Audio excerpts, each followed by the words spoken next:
If you haven't tried potato pancakes, you absolutely need to rectify that immediately. I will pause just for this one, so people will know how messed up you are. I am not messed up, but just to clarify, the potato pancakes, they're a little bit like hash browns if the hash browns didn't have the coating around them and if the pieces of potatoes were a bit smaller and also with onion, but it's just a good comparison. Yeah, and I like the potato pancakes too. Yes. Not everyone likes them because they have a unique taste. Yeah, because they taste of onion and potatoes, yeah.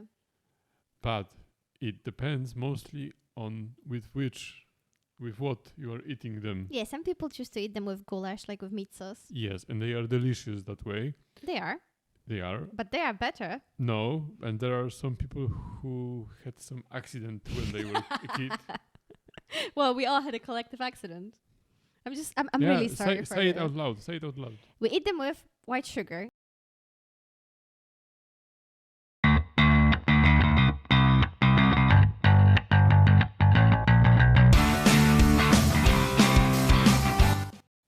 Hello guys. Hello everyone. I am Waldemar. And I'm Weronika. And today it's our first, I think, video on this channel about food. I don't recall any other video about food. No, I don't think we had that. Yeah, it's called 25 Polish foods you need to try.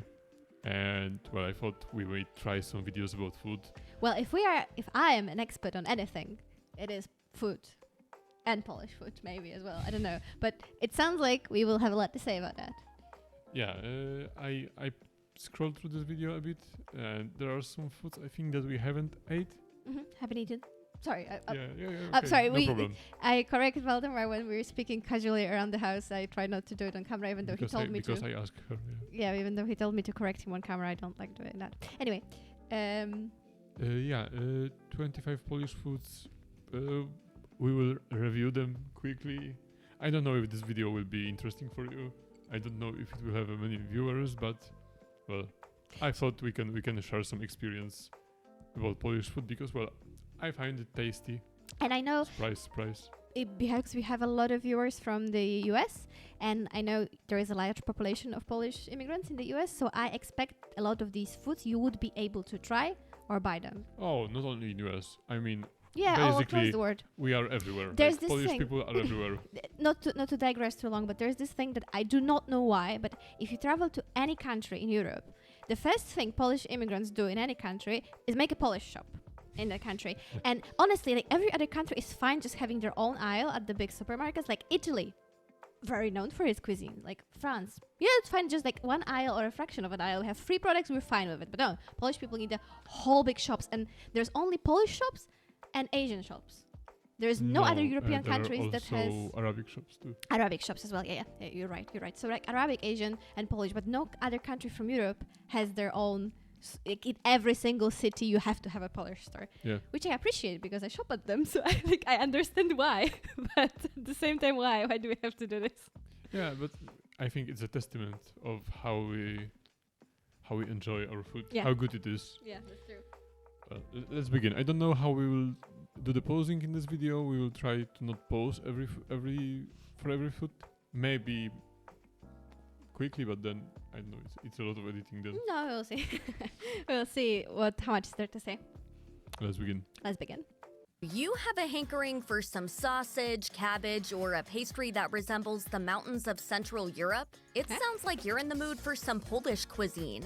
Here's what you should try. Maybe every 5? Cabbage grows abundantly in Poland's cool weather, along with the likes of beets, carrots, and potatoes. Add to that the fact that one of their cuisine's traditional flavor combinations is sweet and sour, and it quickly becomes clear why such stuffed cabbage is such a popular and ubiquitous dish. Same goes for rolled cabbage, or gołąbki, as it's known in the Polish language. Stuffed cabbage rolls are filled with any kind of chopped meat, usually pork, mixed with rice, which is a great way to stretch a relatively small amount of meat into a meal for a whole family.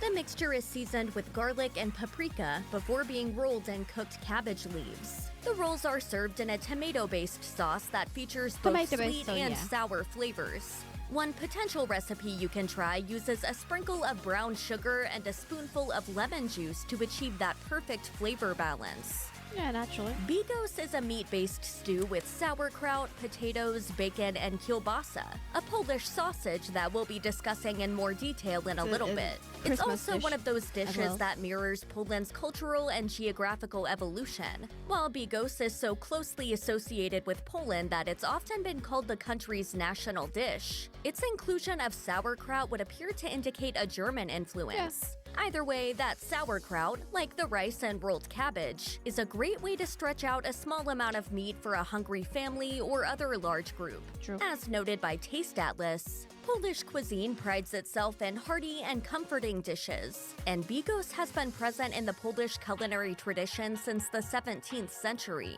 A number of Polish recipes suggest that bigos preparation should begin at least 2 days before it is to be eaten, so that it can be cooked once and then reheated twice more, presumably to deepen the flavor. Furthermore, during the long cooking process, it's a good idea to dilute the bigos with wine, and traditionally, one accompanies bigos with a shot of Polish vodka. A pierogi refers to a dumpling of Polish origin that can be filled with almost anything, whether it's meat, it's amazing. kashi, vegetables, cheese, or even sweets like fruit and chocolate. Pierogi is actually the plural form, which is why you'll never see us putting an S at the end of the word. Apart from the spelling challenge that it offers to English speakers, pierogi is, as noted by CNN, undoubtedly Poland's most famous and simple comfort food. From street food spots to fancy restaurants, they can be found pretty much everywhere in Poland. Although pierogi is a dish closely associated with Poland, it may also have Russian roots as well, which makes sense when you consider the extended Soviet occupation of Poland. You may already be familiar with pierogi as they are very popular not only in Poland, but in the United States as well. So you can probably already order them up from your favorite delivery app, or you can find a simple recipe and prepare a batch yourself. Gumza. Daj wrorek jupiero. If you're getting serious about your relationship with a Polish significant other and you get invited to dinner with your potential future in-laws, you'd better hope that the Polish soup czernina isn't on the menu. If you are, in fact, served czernina, you should take it as a hint that your relationship is on the road to nowhere. While there are certainly easier ways to give a suitor the slip, there are few that are quite so delicious as czernina. It's a thick, creamy soup made from duck blood that's drained straight from the duck and then placed in vinegar so as to prevent coagulation. Like stuffed cabbage rolls, czernina has a sweet and sour flavor, in this case from a combination of vinegar and dried fruits like prunes. The name czernina refers to the color of the soup, which is black thanks to all that blood. According to Gastro Obscura, thick, creamy, and iron-rich, this black soup might be worth risking rejection.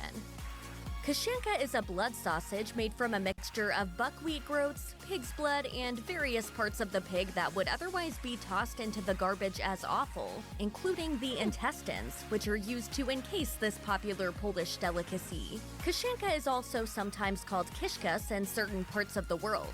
According to the August Escoffier School of Culinary Arts, blood actually holds an esteemed place in Polish cuisine and other culinary cultures, as it adds not only a deep color but also a richness to many dishes. The Escoffier School actually doesn't specifically mention kashanka in this context, but kashanka nonetheless represents an admirable use of blood in cooking. Rather, it's more likely that kashanka is considered a peasant dish. It is, after all, made from the lower parts of the pig, plus buckwheat to stretch those parts out even further. Kalachki are light pastries. Yeah, I wanted to say about czernina that it's rooted in one of the most important Polish books, or like a poem. In Pantadeusz. In Pantadeusz, which you will always learn. How do you translate that in English? I have no idea. I'm sure there was an official title. There is. Mr. Tadeusz? I don't know. I don't think so. But it's it's written in rhyme by Adam Mickiewicz. Yep. And I think everyone has, I mean, at least from my family, everyone has a horror story with czernina, and it has nothing to do with being rejected, but just like being forced to eat it. I haven't been encountered with it many times, but it's something that you would be served like by usually like an elderly relative. And it smells horrible. It's about as disgusting as you would think from the description. I mean, I'm sure you can do it nicely. It's maybe from a more like refined palate. I don't have one of those. But I just always think of this like discolored black pasta from Czernina, and and the house smells not so nice when you make it as well. Yeah, the rest the rest dishes, they are very popular in Poland, and in every Polish restaurant you'll be able to eat them. Gołąbki, bigos, pierogi, and what was the four? Kaszanka. And kaszanka. Yeah, those are very popular. With Czernina, it's different. I have never ate it, and I have no intention of doing so. I don't know how it tastes. About as But you'd expect blood with vinegar and prunes to taste. yeah, but it's very not popular. It was more popular in the older days, but don't think of it like as of a traditional Polish dish Yeah, it's nowadays, not. It's because not. it's really not. And yeah, the kaszanka is a similar case. It's also made with blood, but it's more popular. It's also pretty controversial. I mean, some people liked it, some people don't. Me personally, I like kaszanka. I like it too. It's really nice from the grill or fried. But it's they have it also in the UK, I think, like white and black. I don't think it's made with blood. The black one I think is colored with blood as well, but I'm not so sure. I don't think so. It tastes differently. It does taste a little bit different, but you can't really. I don't know, but I think you can't really taste the blood in the kaszanka. It's a little bit more friendly, but it's not really a food for like Yeah, but children it's not something that I would recommend for you to try. yeah. If you are a meat person, then maybe I would try kaszanka. Mhm. You can try czernina if you are courageous enough. But the rest, the pierogi you probably know. The gołąbki are great. Mhm. It's like she said, it's a rice, a meat packed in the Cabbage in And tomato it's sauce. Yeah, and it's really very delicate.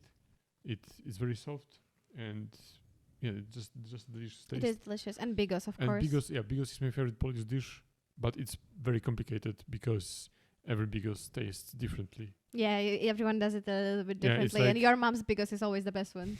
It's like if you watched The Hateful Eight, the Tarantino movie, when Samuel L. Jackson talks about the stew, that every stew tastes differently, and Yeah. you always know Yeah. which stew you are eating. Then that's That's the the case with case bigos. with bigos. Yes, definitely. But it's I think the taste is not so obtrusive that you would not like it, like feel like any rejection for it, and at the same time it's quite unique. So that's the dish I would go for to try. Yeah, but if you don't like bigos at your first try, don't be discouraged. Yeah. Try it in different In a place, different because like seriously, there are so many variations of the bigos. You can really put everything into there. Some people put fruits into the bigos. Some people don't. Some people put wine. Some people But don't put wine, Yeah, onions, so it's kielbasa, very yeah. complicated. But I highly recommend bigos. Kalachki are light pastries that some might consider cookies. They have a sweet fruit filling and are sprinkled with powdered sugar. According to Tony Clary, an American who has spent 23 years living and working near Warsaw, Poland, they're usually prepared around holidays or weddings, and they sit out on a table or counter so that sweets are handy for coffee or tea. But why wait for once a year to enjoy this cream cheese-enriched pastry that Clary believes came about thanks to Polish, Ukrainian, Jewish interaction? As with a number of other dishes on this roundup of fabulous Polish foods, kalachki is beloved in Poland and recognizes no borders, as it also boasts fans in Russia, Austria, the Czech Republic, and Denmark, among Pretty good. others. You What can I may say? already It's really be good, yeah. familiar with a variation known as rugelach, which is a tradition on the tables of Jewish people who can trace their roots to Central and or Eastern Europe. However, while rugelach refers to a horn-shaped pastry, kalachki are meant to resemble a flower in bloom. And while kalachki So is that's a always stretch. stuffed with fruit, rugelach may be filled with nuts, raisins, or seeds. You might not associate Poland with cheese making, but once you I don't taste like it, osypek, but I know a it's good. wonderful smoked cheese made from salted sheep's milk, it's unlikely you'll ever forget that Poland is the only place in the world where this particular cheese is made. Specifically, osypek is produced solely in Poland's Tatra Mountains, and even more specifically, it's made only by Górale, who are traditional shepherds and Górale. Tatra cheesemakers. Nevertheless, you'll likely be able to find osypek almost everywhere in the country. Osypek is typically served grilled in order to highlight the hardness of its rind and the tenderness of its interior. Because it's often served with cranberry jam as a condiment, it might call to mind brie, but once you taste it, you'll never get Osypek confused with that French-based aged wheel of cheese. Spill the cheese! Silesian kluski yes. refers to a Yum, yum, soft, yum, yum, yum. unfilled dumpling made with potato that may call to mind Italian gnocchi and German spätzle. It's also worth noting that the word kluski, without the Silesian prefix, can also refer to certain kinds of soup noodles. Silesia itself is a historical subdivision of southwestern Poland that also crosses into the Czech Republic and Germany. Oh, I want Silesian some. kluski bears a strong physical resemblance to Italian potato gnocchi. However, Silesian kluski is flattened and has an indentation on one side. As you might surmise, that indentation is there to help the dumpling cook faster. And also, according to Lois Britton, the blogger behind Polish Housewife, the shape is a wonderful repository for whatever topping is paired with the dumpling. It has been said on many occasions that there is no dessert that's associated with the United States as much as apple pie. Hot dogs might run a close second, even though they're not typically a dessert, although the two have recently been working quite harmoniously together in Guy Fieri's apple pie hot dog recipe. But here's a fun fact that comes to us from Tony Clary. The Polish apple-filled pastry known as szarlotka is basically the apple pie that Americans are used to. In fact, just like apple pie, szarlotka is often served with ice cream. So when you hear szarlotka, think apple pie.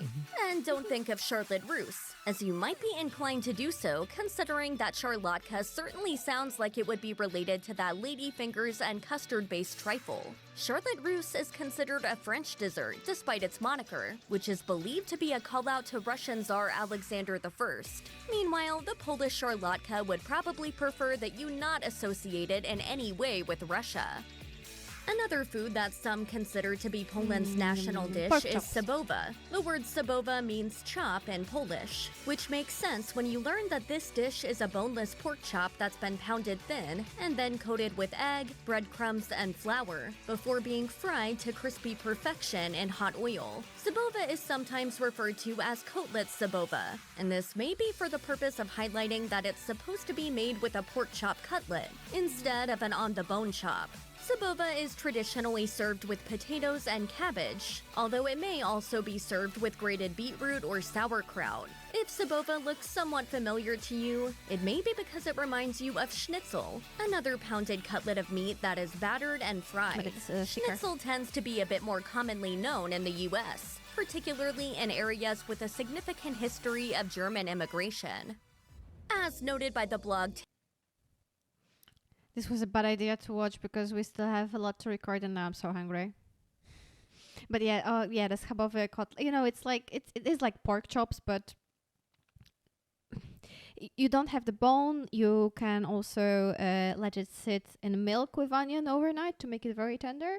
And I think it's like a traditional dish that you would get at a Sunday dinner with your definitely. family. It's very popular. It's popular throughout the whole Yeah. whole of Poland. It's It's schabowy mashed very good. potatoes and, like she said, sauerkraut or beetroot or maybe we also have the salad that comes with it. It's called miseria, and it's like grated, very thinly grated cucumber with cream and salt, and It's not that's it. grated. It's sliced. Sliced, yeah, very thinly sliced. Yeah, you're right.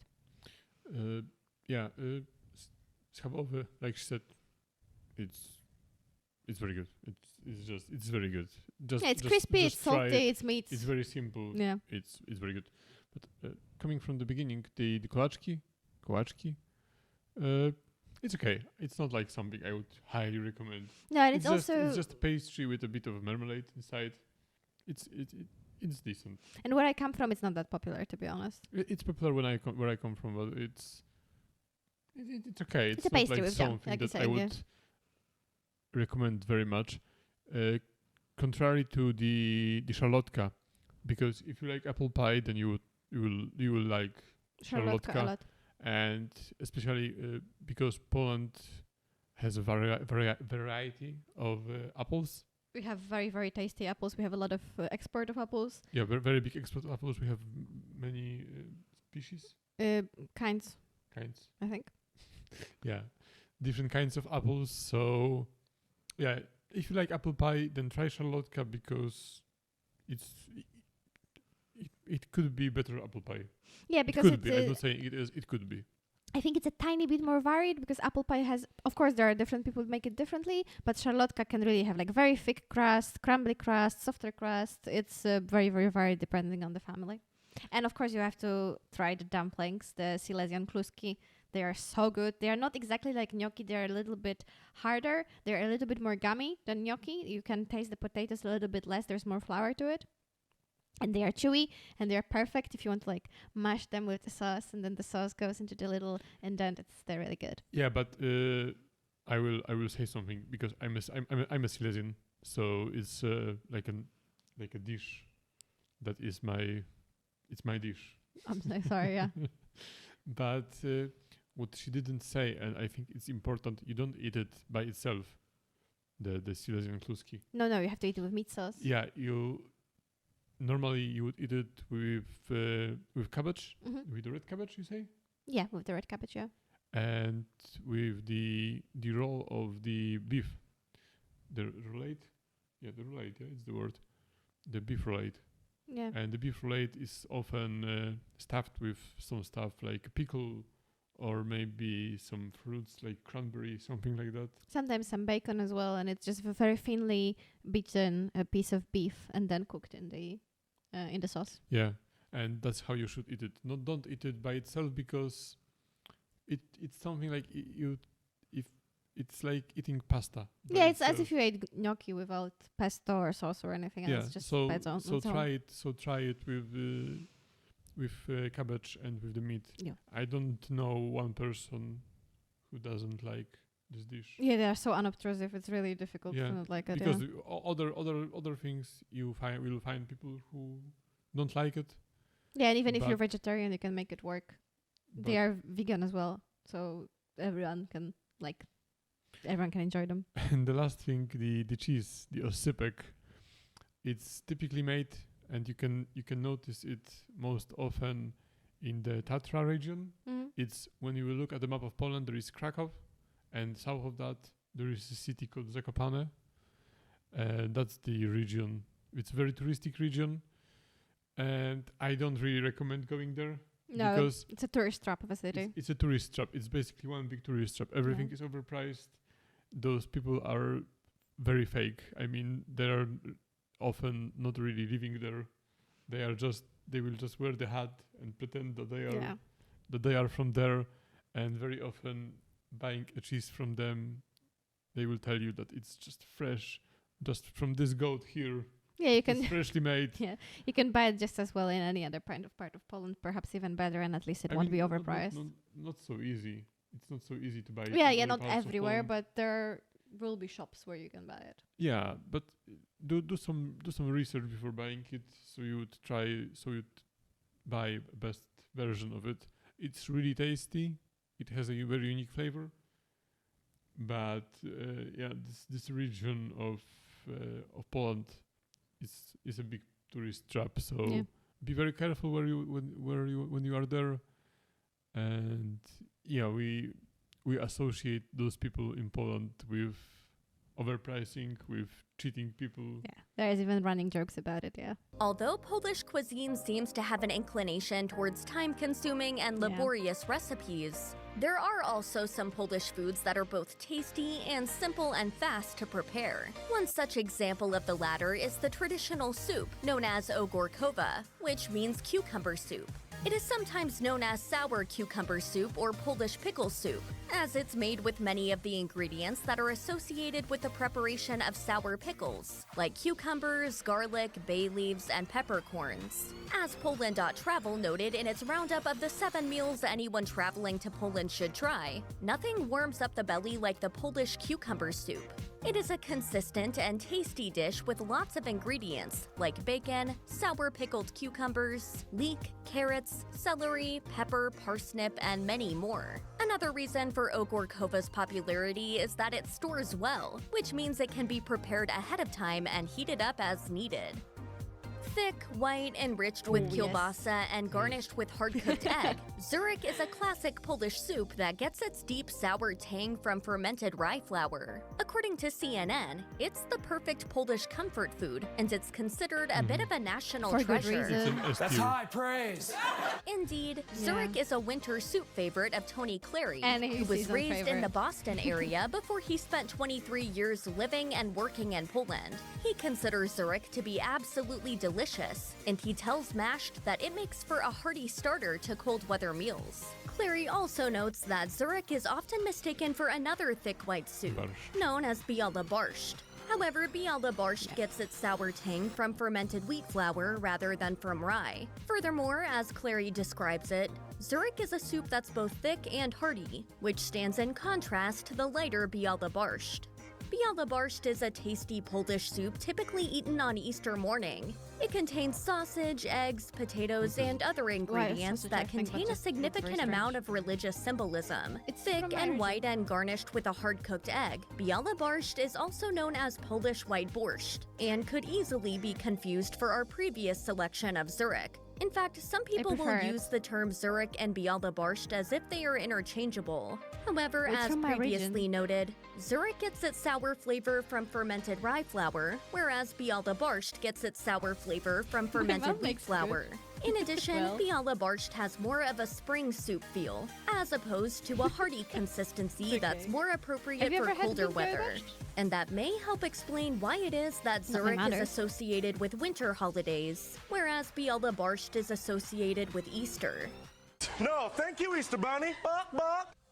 The word borscht refers to a category of soups, and there are hundreds of them, which feature well-simmered also beetroot as their fundamental ingredient. The particular borscht, known as borscht czerwona, is distinguishable from other borschts by its authentic beet red color, its clean consistency, and the fact that it's almost transparent. Essentially, compared to most other borscht, borscht czerwona is more brothy than stewy, which means that the beet flavor really shines through. Although borscht czerwona can be served in a bowl, some people prefer to serve mug. and consume it drink style, from clear glassware or mugs. It's also often adorned with dill or other fresh green herbs, and sometimes with a bit of sour cream. And for many Polish families, borscht czerwona is a long-standing Christmas Eve tradition. Maybe it'll be like the new Christmas tradition.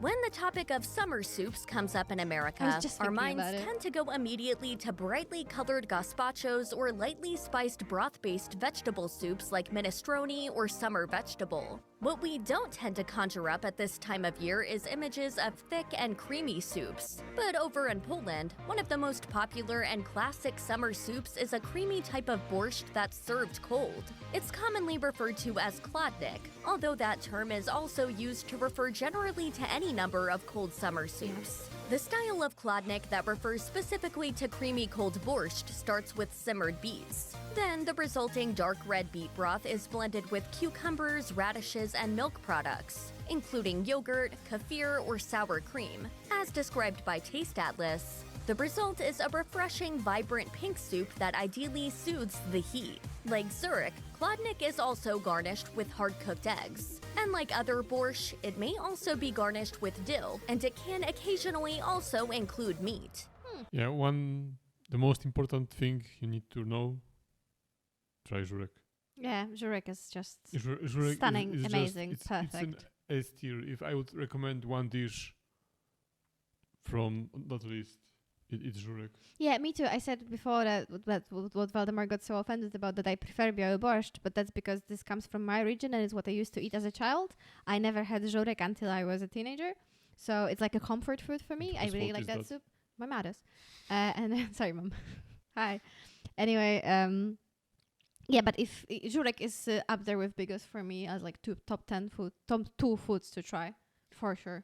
To give you an example of how beloved Zurich is, like in school, people eat dinners Yeah. at school, and usually the dinner for children includes firstly the soup, Then and after that yeah. there is a second dish, which is the different dish every Mhm. day. And children usually don't eat the soups. Like very often they would only eat the second part of the Mhm. dish and barely touch the soup. whenever there is a żurek on the cafeteria, It's always empty. it's empty Yeah. every time, and it's an experience for every generation. Like it doesn't matter the region, doesn't matter the generation. Yeah, it's Everyone just very loves good. żurek. It's just so good. It's hard to compare it to anything. It's really something you need to It try. has a bit of the, like they said, the fermented wheat, so it has a little bit of the bread flavor to it. And it's a bit sour, but it's not too sour, and it's creamy. It's just delicious. Yeah. And so is the borscht. red borscht is very good. It's eaten typically on the Christmas Eve. Yeah, but not only. And you can have some pierogi with mushrooms, the forest mushrooms with it, put it inside. It's also delicious. Chłodnik, Yeah, I don't know I many don't- people I don't who like are chłodnik. fans of that. Yeah, because it is like heavy, creamy, cold. And even those pictures to me, they are not so appealing because Yeah. you have the darkened egg because it's been sitting there for a while. I'm not a big fan, but I know it's a favorite for many people. Some people like it, but it's a very distinguished Yeah. taste. So not something that I would recommend. And what was there more? Yeah. And Yeah. the barszcz czerwony, don't look at those pictures because I don't know what that was. Yeah, they were not that nice. But barszcz czerwony is great. Let's go on. And now kielbasa. Kielbasa refers generically to all Polish sausage, of which there are many, many varieties. These include biała kielbasa, which is a white uncured sausage with a strong hit of marjoram in its flavor profile, kabanosi, which is closer to a Slim Jim than what you might typically think of as sausage, and wędzona, which is a smoked pork sausage that's been cured with garlic, sugar, and salt. Wędzona kielbasa is dark red with a shiny, wrinkly exterior. If it looks familiar to you, it's probably because it's usually the variety that's sold in American supermarkets as Polska kielbasa. This type of kielbasa has a strong, garlicky flavor profile and often comes in a horseshoe shape, fully cooked and ready to be eaten right out of the package.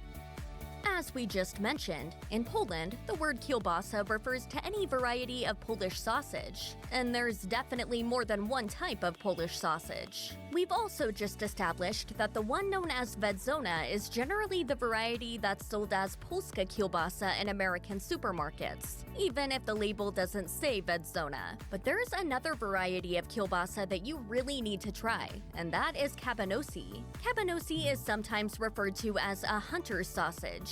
That means, according to the S. Clyde Weaver blog, it's more like what you'd think of as a meat snack stick rather than sausage you'd serve as part of a meal. Just like the red, wrinkly, It's a snack. horseshoe-shaped Ones are so wędzona nice. kielbasa, kabanosi is also ready to eat right out of the package. Furthermore, it's also shelf-stable since it's smoked and Yeah. dried. Kasha is the Russian word for porridge, which is a cereal made by cooking hulled, crushed grains in a liquid such as water or milk. The Polish version of kasha is kasha, which is pronounced the same but spelled with a Z instead of an H. Polish kasha is made from the hulled seeds of the buckwheat plant, which isn't actually a grain at all. Nevertheless, hulled buckwheat seeds cook up into porridge the way wheat and other grains do. They're often referred to as buckwheat groats, and they're a good source of protein and antioxidants. When good with buckwheat goulash, groats are but toasted first, not- they not as deliver what for can be its own. Not on its considered a own, not rich all, and no. nutty flavor. Polish kasha is the resulting porridge made from cooking buckwheat groats, and it can be used for both sweet and savory dishes. And Mostly when savory. prepared with mushrooms and onions, kasha is a popular Polish breakfast not. food. No, it's No, really it's Beef not. not. stroganoff is No. yet another No. example of a Polish food that has strong cultural ties to another country. Beef stroganoff, isn't that getting a little loose with the language? In this case, that country is Russia, which occupied Poland for many years. The generally accepted history of this particular dish is that a French chef in the employ of a rich St. Petersburg family created it for a cooking contest in 1891. The custom of the day was to name the prize-winning dish after his employer, who was a man by the name of Stroganov. What most people think of as beef stroganoff is essentially the dish that came out of that contest. It's comprised of thin strips of beet, apparently thin enough to be chewed by the dentally challenged Mr. Stroganov. Those strips have been slow cooked with mushrooms and onions and a thick sour cream sauce. By contrast, Polish beef stroganoff has a thinner sauce and makes use of tomatoes. And in keeping with the Polish preference for sour tastes, classic Polish beef stroganoff also gets a hit of sour tang from dill pickles. The word golonka means knuckle in Polish. When used in the context of Polish cuisine, golonka refers to a hearty dish made by slow braising a cut of meat known as pork knuckle. The word knuckle may conjure images of fingers and joints spoiling for a fight, but in the case of pork knuckle, it actually refers to the meaty upper part of the pig's leg. Pork knuckle is sometimes referred to as pork shank, and when it's smoked or cured, it's known as ham hock. For Polish golonka, the braising liquid typically includes beer, which lends the pork a pleasantly sour note that many of the other Polish foods on this list also possess. According to Polish housewife blogger Lois Britton, it's fantastic with a little sauerkraut, maybe some boiled potatoes, and roasted vegetables. It's a Polish classic. If you can find it, cook it. Yeah, from the start? Yeah, from the start. Okay, so sausage, yes, very good. There are a lot of different varieties. There are so many varieties that Just try it. just try it. Yeah. Yeah, but very often, at least when I travel abroad, the Polish sausage that you can see at the supermarket is actually one of the lower quantity. You really want to, you want it to Lower be quality. lower quality. You really want it to be very wrinkly on the outside because that indicates that it was smoked well, and that's really what you want to try. If you want like the distinguished Polish thing. The Hunter's sausage is not a type of cabanosy, it's a type of sausage actually, so there was like a little error over there because it's the kind of flavoring with like a lot of pepper for the sausage. And the next, you want to say something about kielbasa or can I? No, And for there is kasha, nothing more to say about kielbasa, but if you want to try kielbasa, try kabanosy. yeah, cabanosy are delicious. Like Yeah. a snack, yeah. Kabanosy is like a snack. They are like you said, they are safe to be stored on the shelf. Yeah, if you don't open it, it's usually good for a couple of months, so Yeah. that's really, really nice. They you are can, they you are know. popular abroad too. Mhm. You should be able to find them. Yeah, pretty easily. There's this brand called Tarczyński. It's like orange packaging, and I'm pretty sure you'll have them. Yeah, At they the have supermarket. different tastes. They are made from different kinds of meat. Yeah, and they are like super thin, and they have pretty much the monopoly for the thin cabanosy in in Poland. Yeah. So yeah, It's very good. It's just very good snack and pretty healthy. Like if you like to snack, then eat cabanosy. Don't eat crisps. As for kasha, that's more of a side dish. You can of course mix it with like onion and mushrooms and eat on its own. But it's what? Yeah, It's more of a kasha side dish. Surprised me because it's like saying that the rice is a national dish of Yeah, China. but I can kind of understand why, because you can't really buy it at any other country, this type of kasha made from buckwheat. But it's also a bit misleading because kasha is not just buckwheat. There are like, I don't know, 10 or 12 or 20 different types of kasha in Poland. And it's not only the buckwheat one, there's also millet that I think you know. So the millet is also a kind of kasha. It just refers to that kind of grain. But yeah, it's a side dish, so don't get too excited to like, just eat it on its own. Don't eat on its own, yeah. What next? Yeah, beef stroganoff kind of surprised me. I had no idea that it's a Polish dish. I would not say that I would put goulash with the Hungarian influence way before beef stroganoff. Oh yeah, goulash more. But goulash is also not Polish, but it's more popular in Yeah, Poland than definitely. beef stroganoff. Like, I don't know one person who eat beef stroganoff at No. home. No. So that's a bit of a mistake, I think. And golonka, I mean, it is tasty, and some people love golonka, but it is fat. It's very, very greasy. I would say it's a very manly man dish for like to be enjoyed with a big like cup of beer and some roasted potatoes. It is very greasy. The texture is a bit chewy because of the grease. It's kind of an acquired taste, and if you don't like greasy meats, like really greasy meats, then you're not going to enjoy it. Yeah, it's not something that I would recommend because it's a good dish for drinking Mm-hmm. because fat. it is so fatty. Yeah.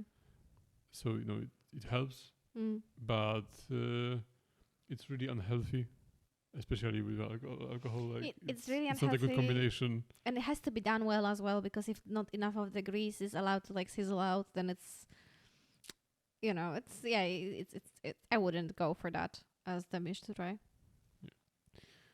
And now it's the one of last my five, favorites. And now it's gonna divide us. Potato pancakes supposedly owe their existence to a my mass God, I want planting of some. potatoes Yes. in Poland and Ukraine during the 19th century.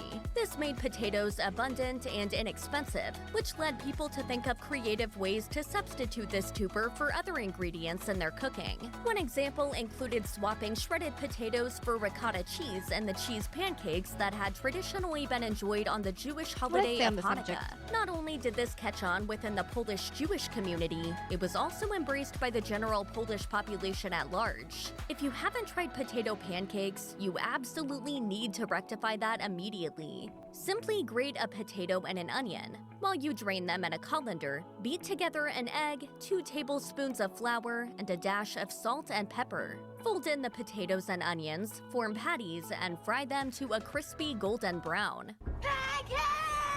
I will pause just for this one, so people will know how messed up you are. I am not messed up, but just to clarify, the potato pancakes, they're a little bit like hash browns if the hash browns didn't have the coating around them and if the pieces of potatoes were a bit smaller and also with onion, but it's just a good comparison. Yeah, and I like the potato pancakes too. Yes. Not everyone likes them because they have a unique taste, Yeah, because they taste of onion and potatoes, yeah. but it depends mostly on with what you are eating them. Yeah, some people choose to eat them with goulash, like with meat sauce. Yes, and they are delicious that way. They are, They are. but they are better. No, and there are some people who had some accident when they were a kid. Well, we all had a collective accident. I'm Yeah, really sorry for say it the- out loud. Say it out loud. We eat them with white sugar. You just put white sugar on it, and it's the most delicious, sweet and sour, intricate taste that you've ever tasted. It's like heaven for the palate, like all the intricacies of the taste. It's The onion with it's the- drowning in this. Like Yeah, you have to put like a lot of it, and then it's like the saltiness and of the onion, like the tanginess of the onion, and all of it is just perfect combination. And it's like Poland is divided half and half. It's either eat with the meat sauce or with sugar. I can eat it with both, but it's superior with sugar. And I'm really sorry for you. I love you anyway, but I will not say anything because there is nothing more to add. Like there is nothing more to add. it's really good with sugar. Let's just go on. Go on. Flexible pancakes that are meant to be rolled around a filling, whether sweet or savory. If that sounds like the beginning of a rolled French crepe to you, then you're on the right track. The difference is that in Poland, naleśniki comprise the beginning not of crepes per se, but rather of blintzes. Like its French equivalent, the blintz is a thin and flexible pancake that's been rolled around a sweet or savory filling. However, the classic recipe for blintzes involves an extra step, which is pan frying the rolled and stuffed pancake so that the filling becomes warm and melty, and the exterior develops a golden brown color. If you do decide to try this particular Polish food, be forewarned that it could leave you wondering why on earth the French don't pan fry their crepes after they've been rolled. What's up with that? New York and bagels go together like Wisconsin and cheese. It's good. Despite that It's good. enduring association, this particular bread product's origins actually lie elsewhere. It turns out that the story of bagels can be traced back to Poland, specifically the city of Krakow. As legend has it, the first bagel was rolled in 1683 to resemble the Polish king's stirrup. However, as reported by Smithsonian Magazine, written records from Krakow indicate that bagels were being rolled, parboiled, and baked since at least as early as 1610. That appears to be the earliest written reference to this dense, chewy bread with a pleasantly crisp exterior. Today, an estimated 150,000 bagels are sold in Krakow alone every single day, whether in bakeries, shops, or even on street carts. Considering the bagel's current ubiquity, it's unlikely that we even need to convince you to indulge in this now classic Polish street food. But at least now you can tell yourself that you're doing it in the name of history and culture. Oh, great. So much for bagels. If you're a fan of eggnog, then you really need to know about the sweet and eggy Polish treat known as gogol mogul. Gogol This mogul. dessert dates back to Poland and Russia's Jewish communities of the 1700s. It's creamy and drinkable, and its primary ingredients are This is egg all yolks wrong. and sugar. Vanilla, cocoa, honey, and even I don't know. alcoholic beverages Maybe? may be added to enhance the experience. There is one We'll get back primary to this. difference between eggnog and its Central European cousin, and that is that eggnog contains milk and/or cream, whereas Gogo Mogul does not. Since it avoids No idea milk, what which is a Gogo Mogul throat is. irritant for some people, Gogo Mogul can be used not only as a delicious drinkable dessert treat, but also as a comforting remedy for a sore throat or a scratchy voice, especially when it's served warm. In fact, it's even been said that Barbara Streisand's mom gave it to her as a child in order to strengthen her vocal cords. Even in the off chance that nothing else in this roundup of Polish foods has you searching for authentic Polish restaurants That's near some you, good stuff. Karpatka may still change your mind. Seriously, this one is a major crowd pleaser that even counted the late Pope John Paul II among its fans. Of course, Sort you have to The mention that. Polish-born former head of the Catholic Church was known to have had a soft spot for a slightly fancier version of Karpatka that was known as Kremówka, which has since been renamed Papal Cream Cake in honor of the late pontiff.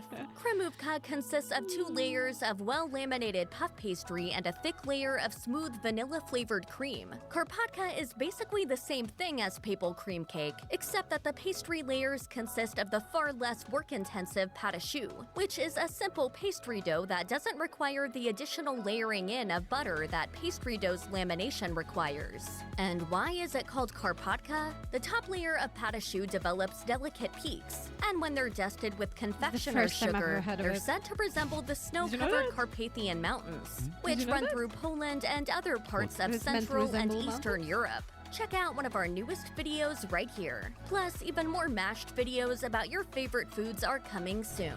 Subscribe to our YouTube. I see you are so shocked by the mention of the Pope that you didn't even notice. Yeah, they said it's named Karpatka after the mountains, but I've never heard that before. Say what you need to say. No, it's just the Pope surprised me. Well, Because the Pope it's- usually it's takes you by such a- surprise. It is such an inside Polish joke. Yeah. I We wasn't can't aware- begin to explain it, really. Yeah, it's- Sorry, we it's- would have to explain it for like half an hour, but... Yeah. Yeah, he is said to have liked But it that. is very good. It is very good. Can you remind me? Karpatka or Kremówka, however you called it, is very good. Yeah, the 21 was the potato Yeah, we pancake, already which discussed is that. desecrated. Yeah, pancakes. Yeah, naleśniki let's be honest, they're basically crepes. Not everyone fries them. Sometimes when you fry them, especially if they have a savory inside, you can also put them in coating, so they are crispy on the outside. I like in a crispy coating, but not everyone fries them. Yeah, the next one is bagels, and you all know bagels. Yeah, they're really good. They are very good, and they originated from Poland. Yeah. And if you ever had a bagel, then you know what to expect. But the Gogol Mogol is a mystery for me, because what we are laughing because what we thought she is talking about is Kogel Mogol. Yeah. It's spelled Kogel Yeah. Mogel, Yeah, like that. and it's a completely different thing. It's an egg yolk with sugar. Yeah, just beaten until the protein of the egg, solidifies so it turns white. I don't know what the proper word for that process is, but yeah. And sometimes you can add a cocoa powder to that. You can sometimes add But cocoa powder to but it. the original Kogel Mogul is just an egg yolk and a sugar. It's very nice. I really like it, but it's a controversial dish because you have to, you have to put the egg in hot water for a second, but there's still some risk of salmonella. Yeah, so you need to be careful So you have eating to be that. careful. Yeah, But it's very good. It's It's very good. surprisingly good. it's very good. But it's not mixed with milk. It's definitely not served hot But because it would I just don't know. cure. Do you have one here? No. No, me neither. We can. But I wonder if this Gogol Mogul is. I have never heard of it. I've never heard of it, and we are from different regions of Poland, so it would have to be from a completely different region. But I also find it so. I've never heard it mentioned in a movie, in a Yes, song, in a book, whatever. I have first time I'm hearing this Yeah. name, so I don't know where did they, because all the other foods, they are definitely Polish foods. Yeah, we do have a version except the of. stroganoff thing. Yeah, we do have a version of eggnog that's called advokat, and it's like a liquor. But it's liquor, yeah. It's an alcohol. Yeah, but eggnog is, I think, with alcohol, but it's a liquor that's just purely made of eggs. But it's not that kind of drink that she showed. So I don't know. what this Gogol Mogul is. I will look into that. And yeah, I think it's time to end this video. We made many pauses. guys, thank you for watching. If you liked it, then let us know. I don't know if we will make more videos considering food. No, but maybe more videos about Poland if you would like. Let us know. And yeah, thanks for Maybe watching. someday we will explain to you the deal with the Pope. Yeah. All right. Bye. Thank you. and Thanks for goodbye. watching. Thank you. Bye bye.